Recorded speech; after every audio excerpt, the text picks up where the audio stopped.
भोजपुरिया समाज चैनल में आप सबके स्वागत व भोजपुरी के तमाम खबर सबसे पहले जाने खातिर भोजपुरिया समाज चैनल के सब्सक्राइब कर दी और घंटी पर जरूर दबा दी।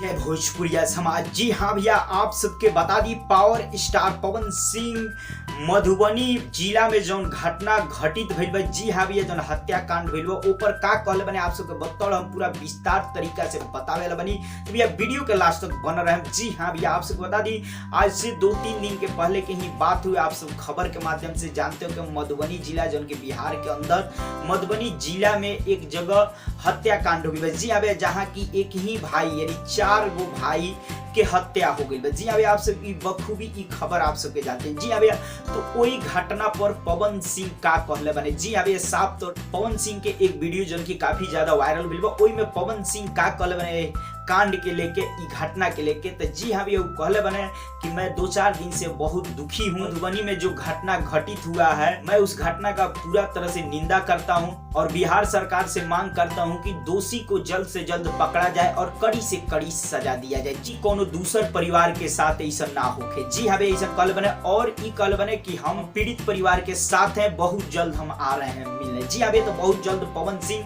पीड़ित परिवार से मिले भी जाइए। जी हाँ भैया, फिलहाल अभी पावर स्टार पवन सिंह एक वीडियो के माध्यम से यह कहले बने जौन कि हम बताइए बताओ। अगर आप सब उनका मुंह से ही सारा कुछ सुनल चाहते नहीं तो आप सब वीडियो भी देखल चाहते तो आप सब देख सकते नहीं। वीडियो के नीचे डिस्क्रिप्शन में जाए फेसबुक पेज और इंस्टाग्राम के लिंक बा, लिंक से डायरेक्ट चल जाए। पेज और इंस्टाग्राम दोनों जगह पे वीडियो अपलोड बा, बताओ आप सब देखें। जी हाँ भैया, ये रहा अभी का अपडेट जौन कि आप सब बताइए। आप सब भैया चलते चलते हम यह कहें कि आप सब एक घटना के लेके का कहल चाहते हैं जरूर कमेंट बॉक्स में लिखी। चलते चलते वीडियो को लाइक करी, ज्यादा से ज्यादा शेयर करी। फिर से आप बहुत